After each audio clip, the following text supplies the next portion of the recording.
Home guard से related एक बहुत ही बड़ी अपडेट आ गई है। तो ये अपडेट क्या है और क्या जानकारी है, पूरी डिटेल से आपको बताएंगे। लेकिन उससे पहले आपसे एक छोटी सी रिक्वेस्ट करेंगे कि वीडियो पसंद आएंगे तो वीडियो को लाइक कीजिएगा, वीडियो को शेयर कीजिएगा और चैनल पर नए हैं तो चैनल को भी सब्सक्राइब कीजिएगा। तो चलिए, वीडियो काफ़ी छोटा होने और जाहिर चलते हैं उस पेपर की कटिंग की जो आपको होमगार्ड से रिलेटेड न्यूज़ आया हुआ है, तो उसकी जानकारी आपको बताएंगे। तो करते हैं वीडियो को स्टार्ट। यहाँ पर देख पा रहे होंगे जो कि होमगार्ड से रिलेटेड है। भारत में 78 वर्ष पूर्व यानी कि वजूद में आए अवैतनिक होमगार्ड समय के साथ परिवर्तन हुए हैं। 1962 में भारत चीन में पराजय पर देश के काफ़ी उथल पुथल हुई। 1963 में इसके महत्व को समझाते हुए पूरे भारत का अवैतनिक होमगार्ड स्वयंसेवक संस्था पुनर्गठन हुआ। पुलिस के साथ सुरक्षा व्यवस्था, यातायात ड्यूटी, कदम से कदम मिलाने वाले होमगार्ड को नियमित करने की मांग लगातार उठ रही है।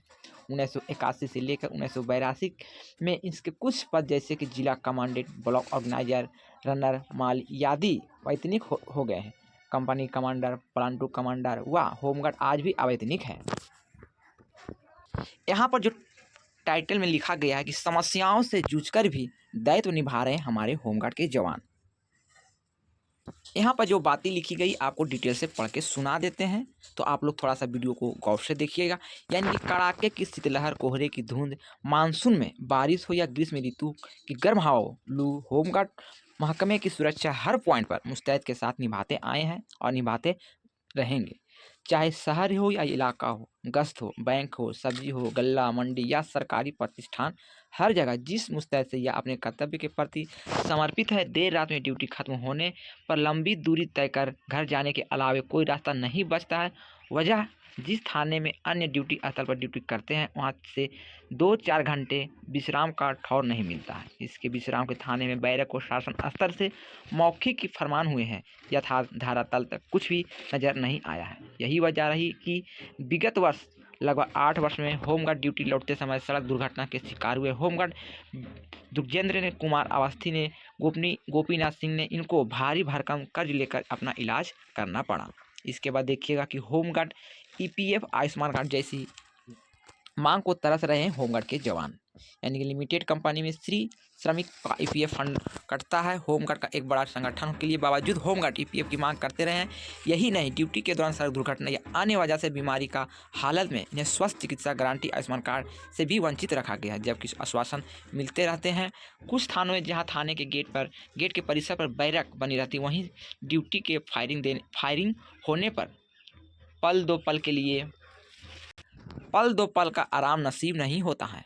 इलाहाबाद महाकुंभ में लगभग 200 होमगार्ड की ड्यूटी चलते जिले में अन्य होमगार्ड की भी ड्यूटी पाए हुए हैं।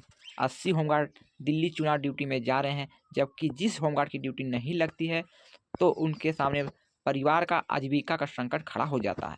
3 वर्ष में मिलती है वर्दी, 2 वर्ष में 2 वर्दी की होती है ज़रूरत। यानी कि पुलिस की तरह सुरक्षा के तैनात के बावजूद भी वर्दी होमगार्ड को 3 वर्ष में वर्दी मुहैया होती है, जबकि होमगार्ड को वर्ष में शीतकालीन व ग्रीष्मकालीन वर्दी, जूते व अन्य चीज़ों की जरूरत होती है। ड्यूटी के दौरान वर्दी अपडेट होनी चाहिए, नहीं तो अस्त व्यस्त वर्दी पर जवाब तलब का डर भी बना रहता है। जूते 3 वर्ष तक नहीं टिक सकते हैं, बेल्ट भी इतने लंबे समय तक नहीं चल सकती है।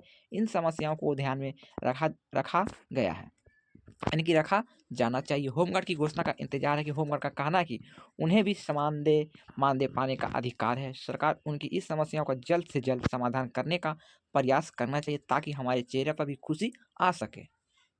प्रस्तुति प्रमोद सोनी।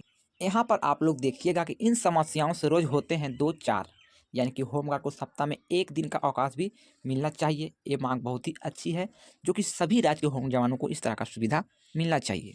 उसके बाद देखिएगा, ड्यूटी कटने पर आजीविका का संकट खड़ा हो जाता है, यह भी समस्या दूर हो। उसके बाद तीसरा पॉइंट में देखिएगा, नगर पालिका का अस्तित्व खत्म होने से बढ़ गई है समस्या। उसके चौथा पॉइंट में देखिएगा, 25 से 2 वार्डों में सिस्टम क्षेत्र का कोई पुरसंहाल नहीं है। इन सभी बातों को लेकर क्या बोले हैं अधिकारी, यहाँ पर आप लोग देखिएगा कि जो अधिकारी बताए हैं कि छिटपुट समस्याओं का निराकरण कराया जाता है। लगभग सभी होमगार्ड का समय ड्यूटी पर छिटपुट समस्या आती है, उनका निराकरण कराया जाता है। जिन जिन थानों में बैरक नहीं है वहाँ विश्राम की सुविधा मिलती है।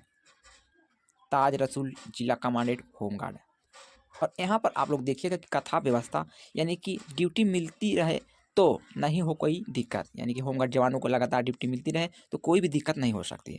यहाँ पर बताया कि प्रति होमगार्ड को इस समय 917 रुपया प्रतिदिन के हिसाब से मानदेय मिलता है। मानदेय मिलने में कुछ देरी भले हो जाए, ज़्यादा नहीं भटकना पड़ता है। काफ़ी होमगार्ड से हुई बात में यह निष्कर्ष निकला है कि काफ़ी समय से लगभग 100% होमगार्ड ड्यूटी कर पा रहे हैं।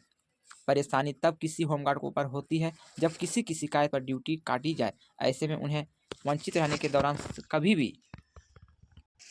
कभी कभार आजीविका का संकट भी खड़ा हो जाता है। दूसरा पॉइंट में देखिएगा, सामाजिक संगठन को भी करनी चाहिए पहल। हालांकि यह विषय अटपटा सा है, फिर भी तमाम लोगों का कहना है कि पुलिस के साथ सुरक्षा ड्यूटी में तैनात होमगार्ड के लिए आखिरी आह्वान भी सुरक्षा हो। और यहाँ पर थोड़ा सा देखिएगा इनका सुझाव और क्या शिकायत है, इनकी भी जानकारी समझ लिए। अगर आप लोग होमगार्ड से रिलेटेड नया अपडेट पाना चाहते हैं तो चैनल को एक बार सब्सक्राइब जरूर कीजिएगा और साथ में बेल आइकन को प्रेस कीजिए, जिससे कि भविष्य में कोई भी अपडेट आए होमगार्ड से रिलेटेड, कोई भी राज्य का, सबसे पहले आपको नोटिफिकेशन से आपको जानकारी प्राप्त हो। यहाँ पर देखिएगा सुझाव जो बताया गया और शिकायत है, यानी कि ब्लॉक पर तैनात होमगार्ड की नज़दीकी थाने में लगाई जाए ड्यूटी। दूसरा, सामाजिक संगठन भी होमगार्ड को आराम को बनाया रेस्ट रूम, यानी कि बनाए रेस्ट रूम। तीसरा पॉइंट को देखिए कि होमगार्ड या उसके परिजनों को बीमार होने पर दे इलाज खर्चे में छूट। चौथा पॉइंट में देखिएगा, यातायात या सुरक्षा ड्यूटी पर तैनात होमगार्ड से करे संवेदनशील व्यवहार। पांचवा पॉइंट में देखिएगा, रात में गश्त करे होमगार्ड को परेशानी पर लोग बने मददगार। छठा पॉइंट में देखिएगा कि होमगार्ड को अभद्रता पर होनी चाहिए कठोर कार्रवाई। उसके बाद देखिएगा, होमगार्ड के साथ ना हो सौतेला व्यवहार। यहाँ पे भी बातें बताई गई। जनप्रतिनिधियों को होमगार्ड का जायजा मांगे जाने पर ध्यान देकर उनकी समस्याओं को शासन स्तर तक पहुँचाने में मदद करनी चाहिए, ताकि उन्हें उनके परिवार को भी राहत मिल सके। शासन सुप्रीम कोर्ट की ओर से पुलिस के समान वेतन आदेश भी पालन करना चाहिए, ताकि उनके साथ सौतेला व्यवहार ना होना चाहिए। यानी कि जो पुलिस का सुविधा दी जाती है हमारे होमगार्ड जवानों को भी मिलनी चाहिए, समान काम पर समान वेतन भी हमारे होमगार्ड जवानों को मिलनी चाहिए। क्योंकि आप लोग भी होमगार्ड जो हैं, जितने भी राज्य के हैं, पुलिस से कम काम नहीं करते हैं। जो भी काम करते हैं बहुत ही अच्छी ढंग से अपनी बखूबी से काम को निभाते हैं। यहाँ पर शिकायत जो आया हुआ है होमगार्ड से रिलेटेड, देखिए महिला होमगार्ड को नहीं मिलती है मैटरनिटी लीव, ये आपको मिलनी चाहिए, ये शिकायत है महिला होमगार्ड के लिए। उसके बाद दूसरा पॉइंट में देखा कि इलाके में आवाम की सुरक्षा में लगे होने पर अशालीन व्यवहार किया जाता है। चौक चौराहे पर यातायात ड्यूटी के वाहन चालक करते हैं मनमानी। चौथा पॉइंट में देखिए, नियम तोड़कर बाइक और स्कूटी सवार लगा देते हैं जाम, होमगार्ड होते हैं हलकान।